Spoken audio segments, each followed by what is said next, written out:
আমাদের এখন পরের যে প্রেজেন্টেশনটা মূলত আমাদের প্রাইমারি এনার্জি যে সোর্সগুলো সাপ্লাই চ্যালেঞ্জেস এন্ড অপরচুনিটিস কি আছে সেটার উপরে প্রেজেন্টেশন। বেসিক্যালি প্রাইমারি এনার্জি বলতে আমাদের ন্যাচারাল গ্যাস, তারপরে petroleum and coal. Mister engineer Khan Ishfaq bin Tareq সেইটার উপরে কাজ করছে। এখন আপনাদের পরামর্শ নিব যে কি কি করণীয়, গ্যাপটা আছে, গ্যাপটা বাড়ছে, গ্যাপটা আবার যেন কমানো যায়, এবং কিভাবে কমানো যায়, কিভাবে রিসার্চটা করলে মানে আমাদের ইফেক্টিভ ভাবে দেশ কাজে লাগছে। তারিখ তুমি প্রেজেন্টেশন শুরু করো।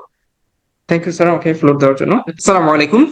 আমার প্রেজেন্টেশনের টপিক হচ্ছে primary energy supply chain in Bangladesh, challenges and opportunities. মূলত তিন বিষয়ে আমি এখানে ফোকাস দিয়ে স্লাইডগুলো বানিয়েছি। প্রথমত ইন্ট্রোডাকশন, রিসার্চ অবজেক্টিভস এবং সর্বশেষে মেথোডোলজি। বাংলাদেশে বর্তমানে 29টি আবিষ্কৃত গ্যাস ক্ষেত্র রয়েছে, যার মধ্যে দেশের জ্বালানি চাহিদার সিংহভাগই মেটানো হয় প্রাকৃতিক গ্যাসের মাধ্যমে। দেশের স্থলভাগে নতুন কূপ খনন এবং বঙ্গোপসাগরের বিশাল ব্লু ইকোনমিতে গভীর সমুদ্রাঞ্চলে গ্যাস সঞ্চালনের ব্যাপক সম্ভাবনা ও প্রয়োজনীয়তা রয়েছে। অত্যাধুনিক প্রযুক্তি ব্যবহার করে সময়মতো অনুসন্ধান ও উত্তোলন জোরদার করা গেলে ভবিষ্যতে দেশের জ্বালানি নিরাপত্তা অনেক বেশি সুসংহত হবে। গ্যাস প্রোডাকশন এবং সাপ্লাইয়ের জন্য সরকারি প্রতিষ্ঠান যেমন বাপেক্স, বিজিএফসিএল ইত্যাদি প্রতিষ্ঠান কাজ করছে। পাশাপাশি বেসরকারি প্রতিষ্ঠান যেমন শেভরন সহ অন্যান্য প্রতিষ্ঠান রয়েছে। সরকারি প্রতিষ্ঠানগুলোর চেয়ে বেসরকারি প্রতিষ্ঠান সমূহে গ্যাস উৎপাদন সক্ষমতা তুলনামূলক বেশি। গ্যাস প্রোডাকশনের চেয়ে গ্যাসের ডিমান্ড আমাদের অনেক বেশি এবং দিনকে দিন ডিমান্ডের পরিমাণ বাড়ছে। অন্যদিকে সাপ্লাইয়ের পরিমাণ কমছে। ভবিষ্যতে সাপ্লাই ডিমান্ড কেমন হতে পারে তা আমরা এই গ্রাফে দেখতে পাচ্ছি। বাংলাদেশে গ্যাস এক্সপ্লোরেশনের ক্ষেত্রে প্রথমে সম্ভাব্য গ্যাস পাওয়া যাবে এমন এরিয়াতে সিসমিক জরিপ চালানো হয় 2D এবং 3D সিসমিক স্টাডির মাধ্যমে। এরপর ড্রিলিং এবং টেস্টিং করা হয়। এরপর গ্যাস প্রসেসিং করে পাইপলাইনে পাঠানো হয়। অন্যদিকে ওয়ার্ল্ডে গ্যাস এক্সপ্লোরেশনের ক্ষেত্রে হরাইজন্টাল ড্রিলিং, হাইড্রোলিক ফ্র্যাকচারিং করা হয়। মাল্টি ওয়েল পেটস ড্রিলিং এর মাধ্যমে 10 থেকে 20টি কূপ থেকে সিঙ্গেল স্মল লোকেশন থেকে গ্যাস কালেক্ট করা হয়, যার ফলে এনভায়রনমেন্টাল ইম্প্যাক্ট কম পড়ে। গ্যাসের পাশাপাশি বাংলাদেশে কয়লার 5টি খনি রয়েছে, যেখানে প্রায় 8,000 টন কয়লা আছে। এখান থেকেও আমাদের অনেক পরিমাণ জ্বালানি দেশে প্রোডাকশন এবং সরবরাহ করা যাবে। মূলত 4টি রিসার্চ অবজেক্টিভের দিকে ফোকাস দিয়ে রিসার্চ করা হবে। প্রথমত আইডেন্টিফাই করা হবে এনার্জি এক্সপ্লোরেশন অ্যান্ড প্রোডাকশনের ক্ষেত্রে কি কি প্রতিবন্ধকতা রয়েছে। দ্বিতীয়ত অ্যানালাইসিস করা হবে যেসব খনিতে উৎপাদন কমে গেছে সেগুলোর উৎপাদন কমে যাওয়ার চ্যালেঞ্জেসগুলো নিয়ে। তৃতীয়ত পলিসিগত প্রতিবন্ধকতা, প্রোডাকশনের জন্য চুক্তিগত জটিলতা নিয়ে বর্তমানের পলিসিগুলোর লিমিটেশন বের করা হবে। চতুর্থত কিভাবে টেকনিক্যালি, ইকোনমিক্যালি অ্যান্ড এনভায়রনমেন্টালি সমস্যাগুলো সমাধান করা যায় সেদিকে ফোকাস করা হবে। ম্যাথোডোলজির ক্ষেত্রে প্রথমে বিভিন্ন জার্নাল, সরকারি প্রতিষ্ঠান যেমন পেট্রো বাংলার বার্ষিক প্রতিবেদন পড়ে লিটারেচার রিভিউ করে প্রাথমিক সমস্যা এবং প্রতিবন্ধকতা চিহ্নিত করা হবে। এরপর বিভিন্ন এক্সপার্টদের সাথে আলোচনা করে তাদের অভিজ্ঞতামূলক পরামর্শ নেওয়া হবে কোয়েশ্চেন আনসার সেশনের মাধ্যমে এবং ভ্যালিডেশন করা হবে। Thank you for listening my speech patiently. 95% petroleum product আমরা ইম্পোর্ট করি, সেগুলো আমাদের সাপ্লাই চেইনটার জন্য বিবেচনা করা হয়। ইভেন কোল, লোকাল ডোমেস্টিক যেটা আছে প্লাস ইম্পোর্ট আছে, সবগুলো জিনিস আমাদের প্রাইমারি এনার্জি কনস্ট্যান্টে মূলত সেই গবেষণা তারপর এই রিপোর্টের মধ্যে, গবেষণা রিপোর্টের মধ্যে নিয়ে আসবে। প্রাথমিকভাবে সেইটুকু দেখিয়েছে, আমার ভবিষ্যতে ওই বাকিগুলো সহ এখানে যে কনস্ট্যান্ট আছে কনস্ট্যান্টটা কিভাবে মিটিগেট করা যায় সেই বিষয়গুলো রিসার্চের মধ্যে নিয়ে আসবে। এখন আপনাদের কাছ থেকে আমি এখন আমরা শুনবো যে আমার পরামর্শ চাচ্ছি যে কিভাবে এই কাজটা করলে আমাদের প্রাইমারি এনার্জি সাপ্লাই, যদি এখনো আমাদের প্রাইমারি এনার্জি মূলত গ্যাসের উপরে নির্ভরশীল, সেই বিষয়টা আমাদের অংশের অবসরের যে এক্সপ্লোরেশন এটাকে জোরদার করার জন্য যে বেরিয়ার গুলো আছে সেগুলো প্লাস ইম্পোর্ট ফেসিলিটি যেটা আরো স্ট্রেংথেন করা যায়, করণীয় কি সেইগুলোর উপরে আমাদের রিসার্চ কিভাবে আনবো সেই জিনিসগুলো আপনাদের কাছ থেকে জানতে চাচ্ছি। আমার মনে হয় মইনুল হোসেন আছেন ব্যাপেক্স থেকে, একটু যদি আপনি পরামর্শ দেন।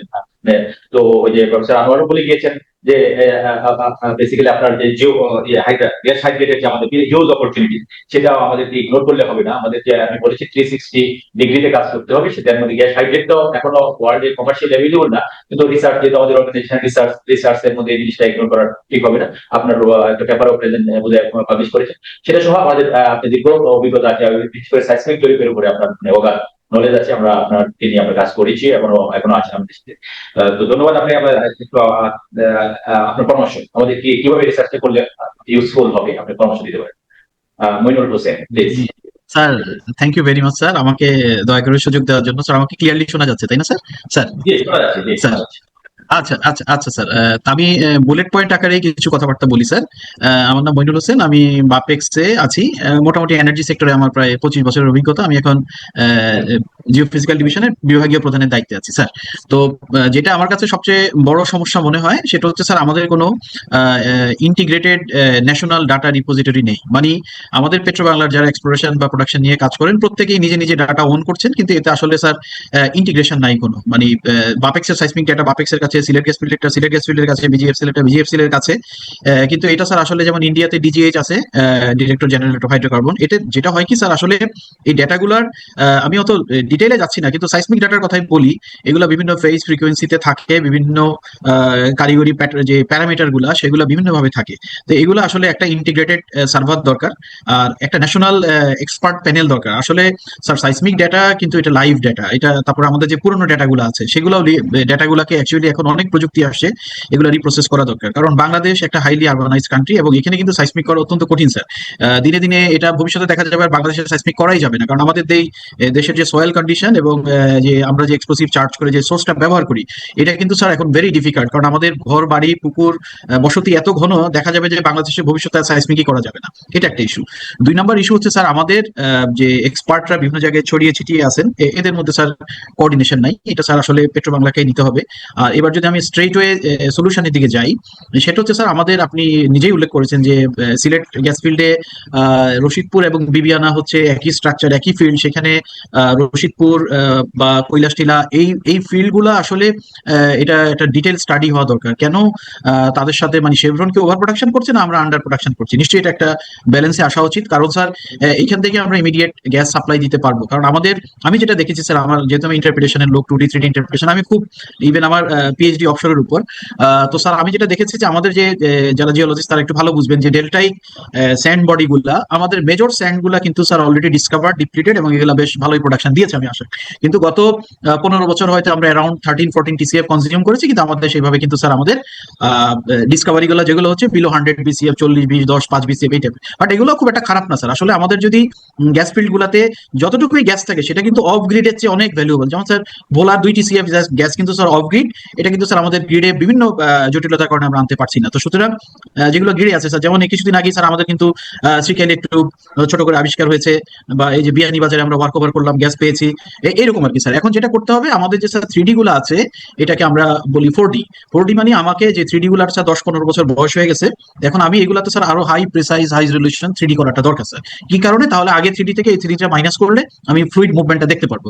তো আমি আমার এটা একটা পরামর্শ স্যার, আমাদের ফিল্ড গুলাতে যেহেতু স্যার এখন টেকনোলজি অনেক উন্নত হয়ে গেছে, অ্যাকুইজিশনের যে টেকনোলজি প্লাস এখন এআই বেসড যে ইন্টারপ্রিটেশনটা আসছে, এখন কিন্তু স্যার এই জিওলজিক্যাল মডেলটা এটা যত অ্যাকুরেট হবে, এখন স্যার এমন অ্যাকুরেসি আসছে যে ফ্লুইড কিভাবে মুভ করছে, কোথায় জমে আছে, সেটা একটা ইস্যু স্যার। আর একটা ডিপ ওয়েল যেটা আমাদের হচ্ছে হোক, দেখা যাক স্যার। আমাদের যে মোবারকপুর এবং শ্রীকাইল প্লাস বিজিএফ ছিল কিছু ওয়েল করছেন, এটা একটা কনক্লুশনে আসা দরকার যে আসলে আমাদের কনভেনশনাল ডেপথের বাইরে 3000 মিটারের নিচে আমাদের কোনো রিজার্ভ আছে কিনা, যেটা কিন্তু স্যার মোবারকপুরে ছিল। সেটা আমাদের একটা দেখার বিষয়।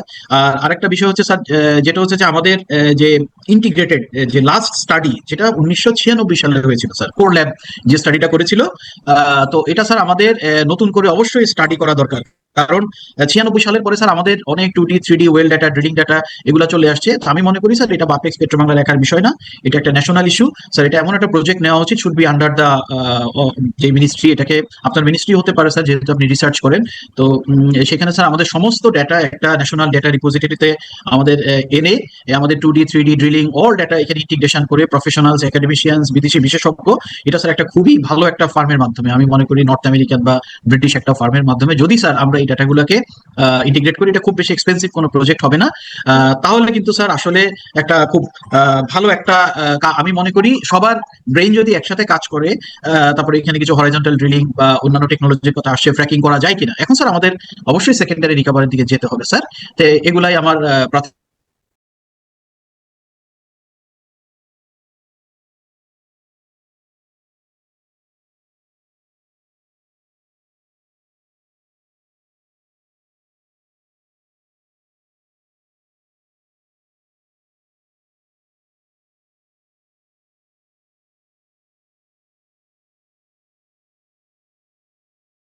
জি স্যার, ওই যে সেশন ডিসকানেক্ট হয়ে গেছিল আর কি স্যার।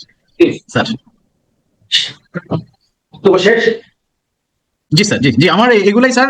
মূলত আমরা যদি আমার একটু ইন নাটশেল আবার সামারি করি স্যার, আমাদের একটা ইন্টিগ্রেটেড ন্যাশনাল ডাটা রিপোজিটরি থাকা দরকার এবং একটা প্রফেশনাল বডি নিয়ে আমাদের, যেহেতু 96 সালের পরে আর ওই ধরনের ইন্টিগ্রেটেড কোনো কাজ হয় নাই, বিক্ষিপ্ত হয়েছে, কিন্তু আমরা সবগুলা কাজকে একটা মানে ভেরি হাই লেভেলের একটা প্রিসাইজ এক্সপার্ট টিমের মাধ্যমে আমরা যদি বাংলাদেশের সমস্ত এক্সপ্লোরেশন ডাটাবেসকে আবার একটু রিকল করে রিভিজিট করে, আমি মনে করি স্যার আমাদের দেশে এখনো দের ইজ গুড অপরচুনিটি, সেগুলো আমরা স্যার এক্সপ্লয়েট করতে পারি। Thank you sir. Thank you Moinul. Moinul আসলে দীর্ঘদিন বাপেক্সের যে সাইসমিক সার্ভে যে হিউজ সার্ভিস দিচ্ছেন, এক্সপার্ট হিসেবে আছেন।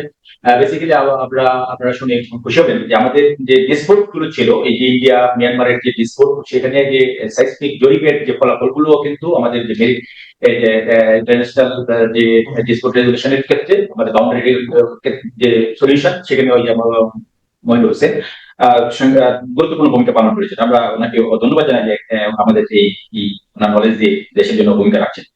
তো আর বিশেষ করে ন্যাশনাল ডেটা রিপোজিটরি খুবই গুরুত্বপূর্ণ বিষয়। সেখানে আমাদেরকে যারা এক্সপার্ট, লোকাল এবং আমরা আন্তর্জাতিক আমাদের ক্যাপেবল এক্সপার্টদেরকে নিয়ে এটাকে স্ট্রেংথেন করা। তো এটা আমরা আমাদের রিপোর্টে রাখবো। পাশাপাশি আমার মনে হয় কিছুদিন আগে প্রফেসর আনোয়ার এসেছিলেন। তো ওখানে উনি একটা প্রজেক্ট, আমরা আমাদের কিছু সীমিত সুযোগ আছে প্রজেক্টে ফান্ডিং করার। তো ওই প্রজেক্টের ফান্ডিং এর মধ্যে যদি হয় তাহলে আমরাও কিছু ফান্ড করতে পারবো। ওখানে বলেছিলাম যে আপনার মূল ওই সিস্টেমে থাকতে পারে, ওরকম ভাবে বাপেক্সের প্রতিনিধি যারা আছেন ওনারা যারা এই কাজ করেন। তো আমার মনে হয় ওটাতে যদি এই বিষয়গুলো আনা যায় ওই প্রজেক্টের মধ্যে, তাহলে আমরা আমরা আমাদের সাইড থেকে ফাইন্যান্সিয়াল যে আছে অপরচুনিটি আছে, আমরা এটাকে ফান্ডিং এর জন্য চেষ্টা করবো। এবং আশা করি এটা একটা গুরুত্বপূর্ণ একটা কাজ হবে, মানে ন্যাশনাল ডেটা রিপোজিটরি আমাদের এই যে রিভিজিট করা, এটা যদি আমাদের যে এক্সিস্টিং গাইডলাইন আছে সেটা দিয়ে কভার করলে আমরা হয়তো ফান্ডিং করার চেষ্টা করতে পারি। তো যাই হোক, ধন্যবাদ। এখন প্রফেসর সায়েম কি আছেন? মানে উনি বোধহয় ডিসকানেক্ট হয়ে গিয়েছেন। আচ্ছা, তাহলে আমরা ইয়াসির যেন কোথায় থেকে ইয়াসির ইয়াসির তো কানেক্টেড দেখা যাচ্ছে, জিটিসিএল আছে, ঠিক আছে, আরপিজিসিএল, হ্যাঁ আরপিজিসিএল এর শফিক আছেন, অথবা ওয়াইএস ছিলেন বোধহয় ইরফান। এখনো স্যার কানেক্টেড। আসসালামু আলাইকুম স্যার। আচ্ছা, হ্যাঁ। স্যার আসসালামু আলাইকুম স্যার। হ্যাঁ হ্যাঁ শফিক, স্যার শোনা হ্যাঁ স্যার শোনা হ্যাঁ, শোনা শোনা যাচ্ছে, যাচ্ছে হ্যাঁ, স্যার? শোনা যাচ্ছে আপনাকে, হ্যাঁ আপনাকে শোনা যাচ্ছে। আপনি একটু যদি সংক্ষেপে, আপনি আমাদের সাথে কাজ করেছেন, আপনি ইন্টিগ্রেটেড এনার্জি পাওয়ার মাস্টার প্ল্যান 26 তো এখনো ফাইনাল হয় নাই, 25-26, হ্যাঁ এটাতে আপনি কন্ট্রিবিউট করেছেন।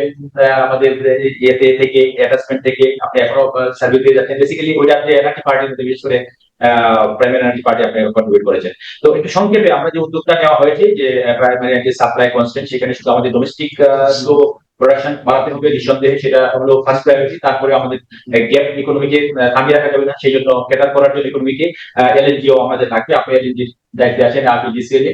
তো আপনার মতামত দিয়ে আমরা দেখছি যে প্রফেসর সাহেব একটু ডিসকানেক্ট হয়ে গিয়েছিলেন, উনি কানেক্টেড হয়েছেন। আমরা একটু পরে আপনাকে ইয়ে দিচ্ছি, ফ্লোর দিচ্ছি। আমরা একটু দেখি আরপিজিসিএল এর জিএম এলএনজি এলএনজি বিষয়টা আপনার কাছে সংক্ষেপে আমাদের মানে আমাদের যে রিসার্চ করবো সেটাতে কি করণীয়, আমাদের রিসার্চ কোন বিষয়গুলো আনতে হবে, সেগুলো আপনি একটু পরামর্শ দেন শফিক।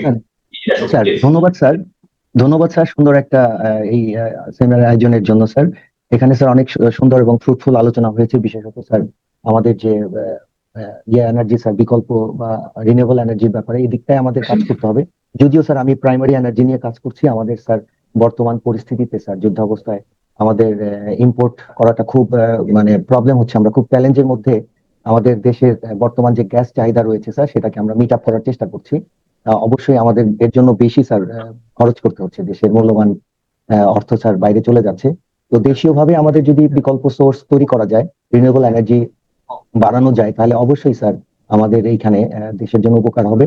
এবং এনার্জির যে একটা স্যার স্থিতি অবস্থা দরকার, সার্টিনিটি দরকার, সেটা স্যার নিশ্চিত করা যাবে। স্যার আমরা আমাদের স্যার এই মাসে স্যার এই বছরে আমাদের 115টা স্যার কার্গো আনার একটা প্ল্যান ছিল, কিন্তু স্যার ফেব্রুয়ারি 28 তারিখে যুদ্ধ শুরু হবার পর আমরা মার্চ থেকে স্যার চ্যালেঞ্জের মুখে পড়েছি। স্যার মার্চে আমরা 11টা ইম্পোর্ট করেছি এবং আমাদের এপ্রিলেটাও স্যার কনফার্ম। স্যার আমরা মেটাকে কিভাবে আমরা করতে পারি, আমাদের কার্গো নিশ্চিত করতে পারি স্যার, আমরা বিভিন্ন বিকল্প সোর্স থেকে এটা ব্যবহার করছি স্যার। মানে সোর্স যেগুলো আছে সেগুলো থেকে আমরা চেষ্টা করছি স্যার। আশা করি স্যার এখানে এটা সম্ভব হবে আর কি। তো যেটা আমার স্যার বক্তব্য হলো স্যার, প্রাইমারি এনার্জি আমাদের এখন বিশেষত গ্যাস স্যার প্রায় 30 থেকে 40% আমাদের ইম্পোর্ট করতে হচ্ছে। এবং এটাকে যদি আমরা ফিউচার, আপনি স্যার নিজেও জানেন স্যার, ফিউচারে এটা আরো হয়তো বা বাড়তে থাকবে। তো এই বাড়াটা যাতে আমরা যাতে আর না বাড়াতে হয় সে ব্যাপারে আমাদের একটা পদক্ষেপ নেওয়া দরকার। বিশেষত স্যার আমাদের যে অফশোরে যে এক্সপ্লোরেশন এগুলাকে গুরুত্ব দিয়ে ইয়ে করা দরকার। তো স্যার আমরা এখন বর্তমানে 1000 MMCFD গ্যাস দিচ্ছি স্যার নেটওয়ার্কে, এবং গ্যাসের ক্ষেত্রে খুব একটা সমস্যা হচ্ছে না, এবং আশা করি স্যার আগামী মাসগুলোতেও অসুবিধা হবে না, যদিও স্যার ইন্টারন্যাশনাল মার্কেট খুবই ভোলাটাইল এবং আনসার্টেনিটি আছে স্যার। তো স্যার আমাকে ফ্লোর দেওয়ার জন্য অসংখ্য ধন্যবাদ স্যার। আমাকে স্যার একটু ব্যস্ততার মধ্যে থাকতে হচ্ছে স্যার। আমি আর কথা বাড়াচ্ছি না, আমাকে ফ্লোর দেওয়ার জন্য অসংখ্য ধন্যবাদ স্যার। ভালো থাকবেন স্যার। থ্যাংক ইউ ইঞ্জিনিয়ার শফিক, আপনারা গুরুত্বপূর্ণ ইনফরমেশন দিয়েছেন। আসলে বেসিক্যালি অত্যন্ত ভাইটাল ইয়েতে আছেন আপনারা আসলে দেশকে সচল রাখার জন্য প্রাইমারি এনার্জি সাপ্লাইয়ের জন্য আরপিজিসি এর গুরুত্বপূর্ণ ভূমিকা পালন করে যাচ্ছে। আমাদের এলএনজির আসলে কোনো বিকল্প নাই আমাদেরকে সচল রাখার জন্য, যেহেতু আমাদের নিজস্ব প্রোডাকশন কমে যাচ্ছে। এটা আসলে দ্রুত যে বৃদ্ধির জন্য পদক্ষেপ নেওয়া হলেও আমাদের এলএনজিটা লাগবে, কারণ আমাদের ইকোনমি গ্রো হচ্ছে। তো আপনি একটু ব্যস্ততার মধ্যে সময় দিয়েছেন, অনেক ধন্যবাদ। আপনার কাছে আমরা আমাদের যে রিসার্চ অ্যাসোসিয়েট আছে পাঠাবো, তো আপনার গাইড করবেন। বেসিক্যালি এটা আমাদের সকলের সম্পদ, এটা দেশের সম্পদ, সকলের সম্পদ। যদি আমরা একটা ভালো সুন্দর ডকুমেন্ট তৈরি করতে পারি, এই ডকুমেন্ট থেকে ভিত্তি করে হয়তো সরকার বিভিন্ন পলিসি হোক অথবা যে গাইডলাইন যেটাই তৈরি করুক, সেগুলো কাজে লাগবে আশা করি। এটা আমরা যেন রিয়েল ডেটার উপর ভিত্তি করে আমরা কম্প্রিহেন্সিভ ডকুমেন্ট তৈরি করতে পারি। এই জন্য আমরা একাডেমিয়া, এক্সপার্ট, আমাদের ইন্ডাস্ট্রি, গভর্নমেন্ট সকলকে আমরা কম্বিনেশনের জন্য চেষ্টা করছি। এইগুলো আসলে আমাদের যে ন্যাশনাল ইস্যু, ন্যাশনাল, এটা কিন্তু আমাদের এই যে 18 কোটি মানুষের সকলেরই ইস্যু। এটা আমরা কোনো এখানে পলিটিক্স ও কোনো ধরনের এখানে ব্যক্তি কোনো বিষয় না, এখানে সম্মিলিতভাবে কাজ করতে হবে। আমরা সর্বোচ্চটা দিয়ে আমাদের জন্য চেষ্টা করা দরকার। কারণ এই ডকুমেন্টেশন গুলো যদি আসে, আমরা রিয়েল ডেটা গুলো দিয়ে জন্য আমরা সরকারকে সহায়তা করতে পারি, ভালো কাজ যেন ভালো সিদ্ধান্ত নিতে পারে। অনেক ধন্যবাদ ওকে স্যার। শফিক আপনাকে। হ্যাঁ, আপনার কাছে ওকে স্যার, আমাকে এনগেজ করতে পারলে ভালো হবে স্যার। আমি তথ্য দিব স্যার, আসলে আশা করি স্যার। অবশ্যই স্যার, দেখা হবে ইনশাআল্লাহ। ভালো থাকবেন স্যার। ঠিক আছে, ওকে, থ্যাংক ইউ। আসসালামু আলাইকুম স্যার। আমরা এখন প্রফেসর সাইন, আপনি যদি আমাদের এই প্রাইমারি এনার্জি সাপ্লাই যে প্রেজেন্টেশন হলো, বেসিক্যালি এখানে আসলে কম্প্রিহেন্সিভ প্রেজেন্টেশনটা মূলত আউটলাইনটা সে দেখিয়েছে, আসলে আরো কি করণীয়, গ্যাপটা কি আছে এবং কি কি করণীয় সেটা আপনারা যদি পরামর্শ দেন, আমরা এই বিষয়গুলো ইনক্লুড করে পরবর্তী পর্যায়ে আবার হয়তো আমরা একটা প্রোগ্রেস নিয়ে আপনাদের কাছে আবার হাজির হব। তো professor Sain, please. Thank you sir. Sir মাঝখানে একটু আমাদের একটা ওভারল্যাপিং টাস্ক পড়াতে আমি একটু বের হয়ে ডিপার্টমেন্টে যেতে হয়েছিল। আমি সেখানে স্যার ফুল প্রেজেন্টেশনটা আমি আসলে শুনতে পারি নাই, সেজন্য ইনক্লুসিভ কমেন্টসটা আমি এটাতে দিচ্ছি না। সেকেন্ড যেটা বলবো স্যার, ওই যে আপনাদের টপিকগুলো ভেরি নাইস। আপনারা ইন ফিউচারে আমাদেরকে একটু ওয়েল অ্যাডভান্স জানালে আমরা টাইমটা একটু, আমরা একাডেমিক স্যার লেকচার টেকচার অনেক কিছু থাকে প্যারালালি, তো সেক্ষেত্রে একটু টাইমটা হয়তো আগে থেকে ম্যানেজ করতে জানলে ম্যানেজ করেই বসা যাবে। এটা একটা। আরেকটা স্যার আমি একটু জাস্ট শেয়ার করতেছি, আরেকটা জিনিস একটু শেয়ার করতেছি স্যার। আমরা রিসেন্ট যে ক্রাইসিস এখন চলতেছে সেটার উপর আমি স্যার গত 2 দিন আগে আমাদের সকল ফ্যাকাল্টি মিলে একটা আর্টিকেল লিখতেছি in terms of completely based on knowledge. আমি স্যার সেই আর্টিকেলটা আগামীকাল আপনার সাথে একটু শেয়ার করবো, তখন সেখানে স্যার আপনি হয়তোবা একটু থিঙ্ক করতে পারবেন স্যার। এটাই স্যার একটু আপডেট দিলাম। ঠিক আছে, অসুবিধা নেই। Thank you. আপনি যদি পারেন আমরা একটু দেখে দিব যেন মানে আমরা আমাদের যে অভিজ্ঞতা রাখি। Thank you. Basically primary energy supply, যেহেতু আপনার প্রায় পেট্রোলিয়াম সাইডে আছেন, আসলে আমরা সকলে মিলেই কিন্তু ইয়ে করবো। আমরা আপনার রিপোর্টটা দেন, এখান থেকে আমরা হয়তো গ্রুপ পাবো, আমরা যে গাইডলাইন আর যে পরবর্তী পর্যায়ে যে রিসার্চের যে প্রয়োজনে আপনাদের সাথে আরো ফার্দার আমরা ইন্টারেকশন করবো। অনেক ধন্যবাদ প্রফেসর সাহেব। যে এখন আমরা শুনবো মানে এই সালেক সুফি, ইঞ্জিনিয়ার সালেক সুফি ভাইকে। মানে উনি অত্যন্ত মানে সময় দিয়ে আমাদেরকে সহায়তা করেই যাচ্ছেন, কন্টিনিউস করে যাচ্ছেন। এটা আসলে দেশপ্রেমিক মূলত এখানে যারা আমরা আছি, মূলত এক্সট্রা আপনি অফিসের বাইরে কিন্তু ব্যক্তিগত দায়িত্বে আমরা কিন্তু ন্যাশন জাতি, আমরা দেশকে ভালোবাসার কারণেই আমার মনে একেবারে অন্তরের অন্তঃস্থল যেটা বলে থাকে সাধারণ ল্যাঙ্গুয়েজে, সেখান থেকে আমরা কাজ অতিরিক্ত এক্সট্রা এফোর্ট দিয়ে কাজ করছি আমরা এখানে সবাই। এর মধ্যে ইঞ্জিনিয়ার সালেক সুফি, উনি আন্তর্জাতিক জ্বালানি বিশেষজ্ঞ। উনি বাংলাদেশে দীর্ঘ অভিজ্ঞতা 40 বছরের উপরে যে সেক্টরে কাজ করেছেন। উনি আফগান গভর্নমেন্টের, আফগানিস্তানের গভর্নমেন্টের এনার্জি অ্যাডভাইজার ছিলেন। উনি অস্ট্রেলিয়ান গভর্নমেন্টের বিভিন্ন প্রজেক্টে এনার্জি প্রজেক্ট কাজ করেন। তো আমি এখন আপনার ইঞ্জিনিয়ার সালেক সুফি আপনার একটু পরামর্শ শুনবো, এটাকে কিভাবে, কারণ আপনি কিন্তু এই এরিয়াতে ছিলেন। এখানে জিডিসিএল এর আমাদের একজন প্রতিনিধি দেখছেন, এডুকেশনের জন্য সেন্ড হয়ে গেছেন। তো যেহেতু আপনি জিডিসিএল এও কাজ করেছেন, এই জিনিসগুলো আপনি করতে পারবেন। আপনি কি পরামর্শ? ইরফান আহমেদ জিটিসিএল। ইরফান আহমেদ জিটিসিএল। ও ইরফান তো ধন্যবাদ জিডিসিএল। আপনাকে। আমি প্রফেসর আনোয়ারের কথা শুনছি।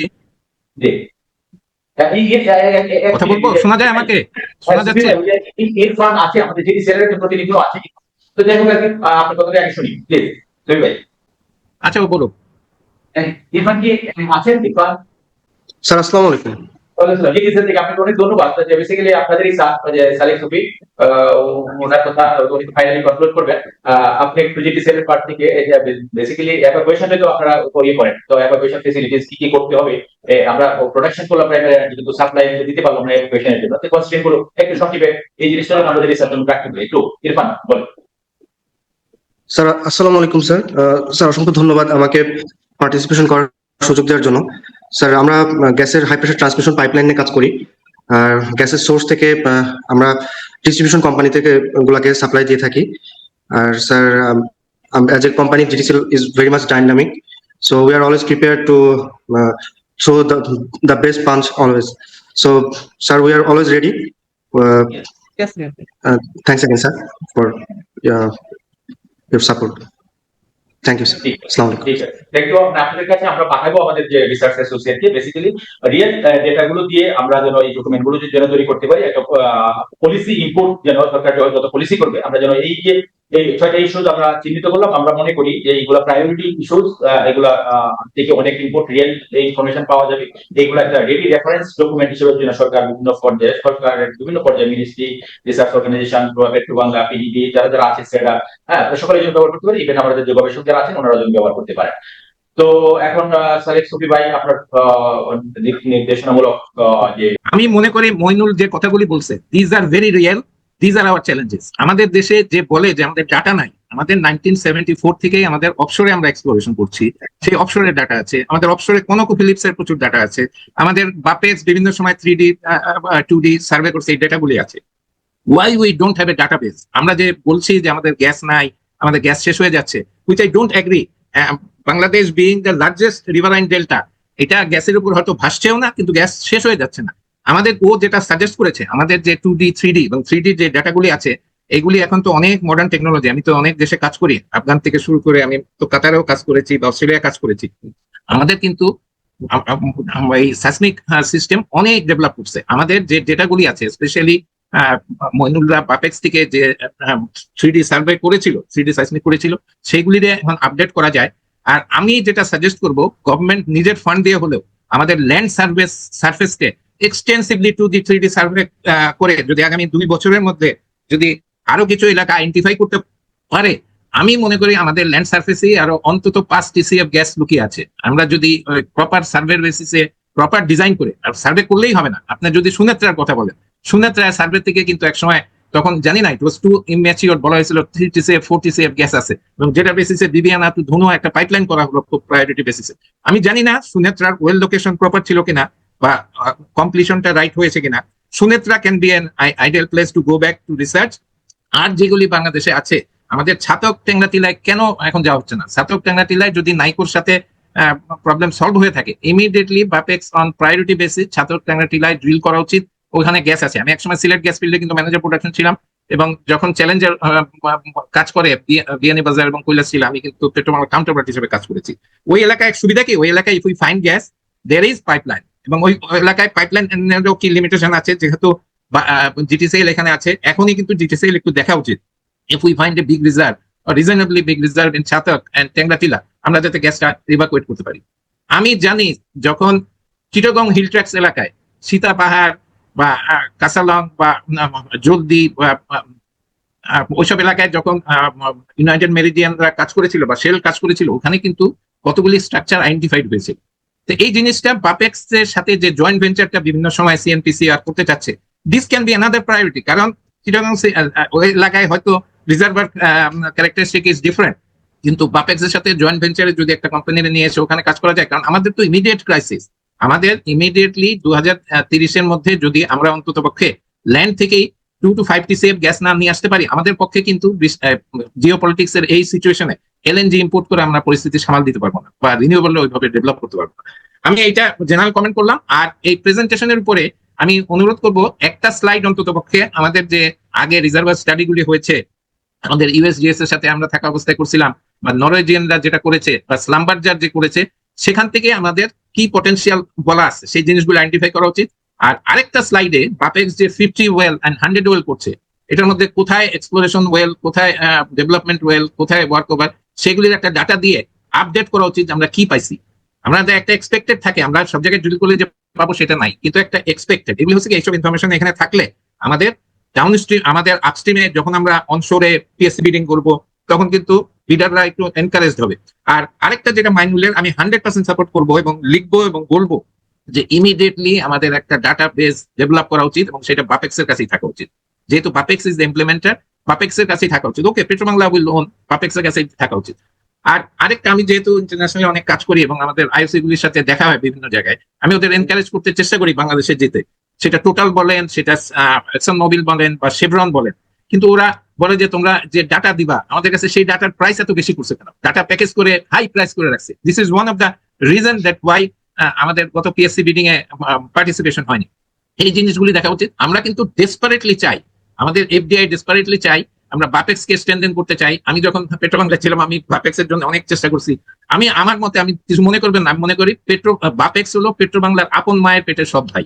আমরা সবাই বলি যে বাপেক্স এর ডেভেলপ করবো, গভর্নমেন্টের কথা বলি, কিন্তু বাপেক্স এর যে রিয়েল স্ট্রেংথ, বাপেক্স এর তো হার্ড কোর যে জিওলজিস্ট, জিওফিজিক্স বা ড্রিলিং ইঞ্জিনিয়ারিং ক্যাপাবিলিটি আছে, definitely within their capacity they are doing excellent. এখন আমাদের যেগুলি কাজ দরকার, ধরেন একটা এক্সপ্লোরেটিভ ওয়েল করতে গেলাম, একটা ফিশিং হলো বা একটা পাইপ স্টাক হয়ে গেল, ইমিডিয়েটলি আমাদের যে টেকনোলজি সাপোর্ট দরকার, ক্যান বাপেক্স এমডি ইসের থেকে, হিউস্টন থেকে বা সিঙ্গাপুর থেকে কাউকে এক্সপার্ট নিয়ে আসতে পারবে?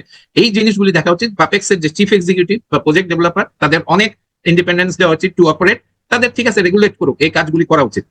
আমি মনে করি যে আমরা যেটা রিসার্চ প্রেজেন্টেশন, সেখানে এগুলি দেখেন পটেনশিয়াল কি আছে, আমাদের যে রিজার্ভার স্টাডিগুলি হয়েছে সেগুলির কি আছে এবং কতদূর অ্যাচিভ করতেছি, প্রেজেন্ট কি আছে এবং কি করতে পারবো। আরেকটা জিনিস, আমাদের রিজার্ভার স্টাডি হওয়া উচিত।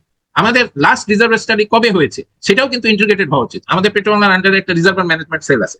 আমি যদি আরো বড় করে বলবো, বাংলাদেশে বাপেক্স এক্সপ্লোরেশন প্রোডাকশন আছে, আমাদের বিজিএফসিএল আছে, এসডিএফএস আছে।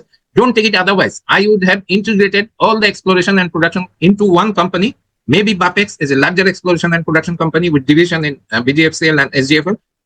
And at the same time, reservoir study and reservoir management BAPEX এর আন্ডারে নিয়ে যাওয়া উচিত। কারণ we need to deliver. আমরা শুধু বলবো যে এটা করবো, এটা করবো, এটা করবো না, একে অপরকে ব্লেম করবো, দ্যাট ইজ নট কারেক্ট। আমি মনে করি এই রিসার্চ থেকে, এবং সবাই আপনাদের সবাই যারা একাডেমিশিয়ান বাংলাদেশে আছেন, যারা সেক্টরে কাজ করছেন এবং যারা নতুন আসবেন, তাদের মাধ্যমে একটা সুন্দর ডকুমেন্ট ডেভেলপ হবে, যেটা শুধু গভর্নমেন্টকে পলিসি গাইডলাইন দেবে না, যেটা ইনভেস্টরদের আপনার রিস্ক ম্যানেজমেন্ট, রিস্ক ইনভেস্টমেন্ট করতেও এনাফ ডাটা দেবে। এগেইন আই এম 100% সাপোর্ট করতেছি। Priority is data. Data and information ছাড়া ওইখানে ইনভেস্টমেন্ট হবে না। এবং ডাটা ইনফরমেশনের পরেও এই যে data analysis expertise modern technology দিয়ে, সেটাও কিন্তু আমাদের ল্যাকিং আছে, সেটা করে দিতে হবে। এবং নিউ জেনারেশন তো পারবে। আমি জেনজির উপরে অনেক ডিপেন্ড করি, আমি জানি তাদের অনেক ক্যাপাবিলিটি আছে। মাইনুলরা যদি তাদের এই এক্সপার্টাইজটা ট্রান্সফার করে, তাদের মধ্যে এনকারেজ করে। আরেকটা অসুবিধা কিন্তু পেট্রোবাংলায় কিন্তু নিউ জেনারেশনটা আপনারা রাখতে পারতেছেন না। আপনি জানেন যে আপনাদের ইঞ্জিনিয়ার, জিওলজিস্টরা রিক্রুট করতেছেন অনেক কষ্ট করে, কিন্তু তারা চলে যেতেছে। কেন চলে যেতেছে এটাও আইডেন্টিফাই করেন, কারণ নিউ জেনারেশন ছাড়া কিন্তু আমাদের করার কিছু নাই। Thank you very much. আমি অনেক দূর থেকে থাকি, আমি বাংলাদেশের এই কনস্ট্রেন্ট গুলি দিয়ে আমার খুব কষ্ট লাগে। আমি ফিল করি যে এগুলি একটু সবাই মিলে আমরা সিনসিয়ারলি কাজ করলে এগুলি রিমুভ করা যায়, কিন্তু হচ্ছে না। Thank you for giving me opportunities and thank you for hearing me. Thank you Shafi ভাই। বেসিক্যালি আমরা এই কাজটাই করছি বিআরসি থেকে, তো যেটা একটা মানে কম্বিনেশন। আচ্ছা ভাই, আরেক মিনিট আমি এলএনজিটা একটু বলি। যেহেতু আমি এলএনজি নিয়ে কাজ করছি, জানি বাংলাদেশ থেকে অনেকেই আমাকে বলতেছে স্পট এলএনজি কোথা থেকে পাওয়া যায়। বাংলাদেশ কিন্তু খুব বিপদে আছে, এলএনজি নিয়ে খুব বিপদে থাকবে। একটা তো শুধুমাত্র দুইটা এফএসএল ছাড়া এখন এই মুহূর্তে নাই। আর এলএনজি কিন্তু স্পট মার্কেটের প্রাইস অনেক বেড়ে যাবে, কারণ যে মুহূর্তে আমেরিকা খার্গ আইল্যান্ডে ল্যান্ড ফোর্স মুভ করে যাবে, এলএনজির দাম কিন্তু এখন যেটা $24 আছে স্পট মার্কেটে, এটা $50, $60, $100 হয়ে যেতে পারে। সো আমাদের যে স্পটে তো আমরা নিচ্ছি, আমরা স্পটে আমাদের ডাইভার্সিফাই করা উচিত। অস্ট্রেলিয়া, মালয়েশিয়া, ইন্দোনেশিয়া, বা আমরা আরো যদি পেরিয়ে যাই আরেকটু দূরে, এগুলি করি। কিন্তু আমরা long term at least another 1 and 2 contract আমরা লং টার্ম ওই পার্সিয়ান গালফ বা আরেবিয়ান ওই এলাকা থেকে বাদ দিয়ে অন্য কারোর সাথে, অস্ট্রেলিয়ার সাথে হতে পারে, অস্ট্রেলিয়ার ওয়েস্টার্ন অস্ট্রেলিয়া থেকে বা নর্দার্ন টেরিটরি থেকে ডিস্টেন্স অলমোস্ট সেম, মালয়েশিয়ার সাথে হতে পারে, ইন্দোনেশিয়ার সাথে হতে পারে। এইসব জায়গা থেকে একটা বা দুইটা লং টার্ম কন্ট্রাক্ট করে রাখা উচিত। যদিও আমার বন্ধুরা যারা স্মার্ট ট্রানজিশন চাচ্ছেন, তারা এলএনজি বাড়াতে চাচ্ছেন না, কিন্তু ইমিডিয়েট টার্মে কিন্তু এলএনজি ছাড়া উপায় নাই। LNG will be the preferred interim fuel, এটা মনে রাখবেন সবাই। আর জিটিসিএল কিন্তু আরেকটা পাইপলাইন করতে হবে। আমরা নতুন এলএনজি ওখানে বসালে জিটিসিএল এর যে দুটো পাইপলাইন আছে সেই দুটো পাইপলাইনের ক্যাপাসিটি স্যাচুরেটেড হয়ে যাবে। আমার মহেশখালী বা মাতারবাড়ি থেকে সরাসরি পর্যন্ত ফুলজারহাট পর্যন্ত একটা গ্যাস পাইপলাইন করতে হবে। এটার জন্য কিন্তু এখনই প্রিপারেশন নিয়ে রাখা উচিত, না হলে হবে কি আরেকটা থার্ড এফএসআর হবে, ফোর্থ এফএসআর হবে, ল্যান্ড বেসড হবে, কিন্তু আমরা গ্যাস আনতে পারবো না ওখান থেকে। Thank you bye. হ্যাঁ, থ্যাংক ইউ। পরামর্শ দিয়েছেন। বেসিক্যালি আপনি কিন্তু ওই যে প্রাইমারি এনার্জি সেক্টরে দীর্ঘ অভিজ্ঞতা আছে আপনার, আমাদেরকে ওই আমাদের রিসার্চ অ্যাসোসিয়েটকে কন্টিনিউয়াস সহায়তা সাপোর্ট দিয়ে যাবেন এবং পরামর্শ দিবেন, আমরা সেটি আশা করি আপনি করছেন। তো যেটা ব্যাংকিং করার যে বিষয়টা, এটা কিন্তু গুরুত্বপূর্ণ বিষয় এবং ওখানে আমাদের যে চারটা যে সেগমেন্ট, ইন্ডাস্ট্রি, একাডেমিয়া, আমাদের এক্সপার্ট, সেক্টর এক্সপার্ট এবং গভর্নমেন্ট সবাই মিলে আমরা যে একটা রিয়েলিস্টিক ডেটা যদি সঠিক না হয় আমাদের কোনো সব পরিস্থিতিতে কিন্তু কোনো ইফেক্টিভ হবে না। আমাদের যে পলিসি গুলো যাই হোক না, এটা আমাদের পলিসি যে ডকুমেন্ট যেটা ইয়ে করেছেন, কিন্তু ভালো ডকুমেন্ট আসবে, সে পলিসি গাইডলাইন এগুলো কাজে লাগবে। শুধু গভর্নমেন্টের পলিসি পাশাপাশি আমাদের যে ইনভেস্টর যারা আছে তাদের জন্য এটা একটা রিলায়েবল বাড়ানোর জন্য ইউজফুল হবে। তো এলএনজি ব্যাপারে আপনার পরামর্শ আছে, যেটা দিয়েছে, মানে তার প্যারালাল লাইনের ব্যাপার আছে, তারপরে তা মানে লং টার্ম এক দুইটা কন্ট্রাকশন সেই এক দিকেই শুধু নির্ভরশীল না থাকা। তো এলএনজি যদি আমাদের করা উচিত, মানে ইকোনমির জন্য হয়তো উচিত নয়, কিন্তু ওটা উপায় নেই, এমন একটা অবস্থা আমাদের সুপারসিবল ফিউচার পর্যন্ত হয়তো ওইটা টেনে নিয়ে যেতে হবে। কিন্তু এর মধ্যে এনার্জি এফিসিয়েন্সি অন্যান্য সেগমেন্ট গুলো বেশি মানে ইয়ে দিতে হবে, পাশাপাশি এই জিনিসগুলো চালিয়ে দিতে হবে। তো আর আমার মনে হয় কারো যদি কোনো না থাকে, মানে বক্তব্য না থাকে, তাহলে আমরা এমনি আজকে শেষ করতে চাচ্ছি। আজকের সেশনটা দুইটা সেশন ছিল। আপনারা যেভাবে পরামর্শ দিয়েছেন আমাদের রিসার্চ অ্যাসোসিয়েটরা ওইগুলো কম্পাইল করে আপনাদের যে পরামর্শগুলো আপনাদের কাছে, যারা আমাদের ডেটা আমাদের ফিল্ড লেভেলে যাবে, ওনারা ডেটা কালেকশন আপনারা যদি সহযোগিতা করেন এবং আমাদের অ্যানালাইসিস এর জন্য আমাদের ইউনিভার্সিটি যারা আছেন আমাদের কাছে পরামর্শ নিব, যেটা স্যার বললেন যে অ্যানালাইসিস থেকে বিরাট ব্যাপার, এবং ইয়াং জেনারেশনদের জন্য এগুলা টেকনোলজি ট্রান্সফার, মানে আমরা হয়তো অনেক কষ্ট করে শিখেছি, কিন্তু আমরা যদি এগুলো ট্রান্সফার না করি ইয়াং জেনারেশনের জন্য, তাহলে কিন্তু এই গ্যাপ হয়, সেটা যেন না হয়। আলটিমেটলি আমি আগেও বলেছি, বারবারই বলছি যে আমরা সকলের উদ্দেশ্য 18 কোটি মানুষের জন্য এনার্জি সিকিউরিটির জন্য আমরা নিশ্চিত করতে পারি অ্যাফোর্ডেবিলিটির মধ্যে আমরা clean energy, uninterrupted energy supply, power supply যেন নিশ্চিত করতে পারি, সেই উদ্দেশ্যে আমরা কাজ করে যাচ্ছি। আমাদেরকেও পরামর্শ দিবেন, আপনাদের সহযোগিতা, এবং আপনারা যদি কোনো প্রজেক্ট রিলেটেড, আমরা যদি বিআরসি থেকে যে আমাদের প্রজেক্ট রিলেটেড যে ইয়েগুলো আছে আমরা সাপোর্ট করি, আমরা কোলাবোরেশন যে অপরচুনিটি গুলো আছে আমরা সবসময় আপনাদের এক্সপার্ট আছেন, ইউনিভার্সিটি প্রফেশনাল যারা আছেন, আমরা সঙ্গে দেবো। আমরা শুধু এই বিষয়টা আরো গবেষণার জন্য সরকারের বিভিন্ন পলিসি ডকুমেন্ট কিভাবে করা যায় সেগুলোর জন্য আমাদের সুযোগ আছে। আমরা কিছু ফান্ডিংও করে থাকি রিসার্চ প্রজেক্টে, আপনারা যদি চান আপনারা প্রজেক্ট সাবমিট করতে পারবেন। সেটা যদি ইউনিভার্সিটি না, আমরা যদি আমাদের প্রতিষ্ঠান বাপেক্সে যদি চাই যে আমরা প্রজেক্ট সাবমিট করতে চাই, আমরা যদি অ্যাসোসিয়েশন যেটা প্রাইভেট সেক্টর কিন্তু আমাদের এখানে প্রজেক্ট সাবমিশন শুধু নিড বেসিস, যেটা ভ্যালু ফর মানিটা যেটা এনশিওর হয় সেই জিনিসটা। এবং আমাদের এখানে যে রিসার্চ প্রপোজাল গুলো অত্যন্ত ট্রান্সপারেন্ট, 100%। এখানে কিন্তু আমরা গত প্রায় 1.5 বছর যাবত প্রায় 40-42টা প্রজেক্ট আমরা পেয়েছি, কোনো প্রশ্ন বিদ্যহীন, কোনো মানে আমরা চ্যালেঞ্জ করতে পারি যে 100% ট্রান্সপারেন্সি এন্ড অ্যাকাউন্টিং, এখানে কোনো ইয়ে নেই। আমরা সর্বাত্মক আমাদের টিম রেডি আছে আপনাদেরকে ফুল সাপোর্ট দেওয়ার জন্য। মানে আমাদের এই প্রজেক্ট যদি ভালো প্রজেক্ট হয়, একেবারে আমরা খুব নিজের মতো মনে করে আমরা সর্বাত্মক সহায় দিতে পারি। তো যাই হোক, আজকে সকলকে ধন্যবাদ স্যার স্যার ফাইনাল একটা কমেন্ট করতে চাই স্যার। স্যার একটা ফাইনাল কমেন্ট সালেক সুফি স্যারের মাধ্যমে, আপনার মাধ্যমে স্যার। মানে স্যার আমাদের পেট্রো বাংলা সামনে অনশোর অফশোর পিএসসি করতে যাচ্ছেন স্যার, ভালো উদ্যোগ, ঠিক আছে, কিন্তু ওনারা sir PSC terms and condition নিয়ে যতখানি জোর দেন, কিন্তু আসলে ইনভেস্টররা শুধু এটা দেখেই আসবে না। আমরা যদি আমাদের জিওলজি পটেনশিয়াল ক্লিয়ারলি তুলে ধরতে না পারি, আমি স্যার পিএসসি যতই এটাতে জোর দিই তাহলে কিন্তু হবে না স্যার। আমাদের কিন্তু ওই জায়গাটা জোর দিতে হবে, কারণ আমি যা সেল করতে চাচ্ছি, যা মার্কেট করতে চাচ্ছি, আমার এই প্রসপেক্ট রিসোর্স, এটাকে প্রফেশনাল ডিল করতে না পারলে স্যার আমি যতই পিএসসি টার্মস কন্ডিশন হাই এন্ডে নেই, কোনো লাভ হবে না স্যার। এই ব্যাপারে গুরুত্ব দেওয়ার জন্য স্যার আপনার মাধ্যমে এবং সালেক সুফি স্যারের মাধ্যমে আমি স্যার বিনীত আবেদন জানাচ্ছি। ঠিক আছে, থ্যাংক ইউ। আমার ইয়ে থাকবে, আমাদের রিকমেন্ডেশনে থাকবে, এবং আমরা যে বিভিন্ন ফোরামে কথা বলে এই জিনিসটা অবশ্যই ইয়ে রাখবো, কারণ পিএসসি টার্মস এন্ড কন্ডিশনের মধ্যে এই জিনিসটা অত্যন্ত গুরুত্বপূর্ণ। আমাদের মানে অথেন্টিক ডেটা গুলো থাকা, রিলায়েবল ডেটা, এবং এটা অ্যাক্সেসটা, উনি যেটা সুফি ভাই বললেন যে এটা যেন খুব এক্সপেন্সিভ না হয়, ইজি অ্যাক্সেস জন্য হয়। ঠিক আছে, ওকে, থ্যাংক ইউ, সকলকে অনেক ধন্যবাদ। সুফি ভাই, তারপরে প্রফেসর সাইন, প্রফেসর বদরুল হাসান, এবং অন্যান্য যারা আমাদের বাপেক্স, জিডিসিএল, আরটিডিসিএল অ্যাসোসিয়েশন, শ্রেডা যারা উপস্থিত ছিলেন, সকলকে ধন্যবাদ জানিয়ে আমরা সেশন এখানে শেষ করছি। আমরা পরবর্তী পর্যায়ে আপনাদের সময় দিয়ে যখন এক্সপ্লোর শুরু করবো, মোটামুটি 1 সপ্তাহের জন্য সময় দিতে পারি। আমার যে ডিরেক্টর সাহেব আপনাদেরকে রিকোয়েস্ট করছি আমি যে ভবিষ্যতে তো আমরা এখানে শেষ করছি। ধন্যবাদ সকলকে। আসসালামু আলাইকুম।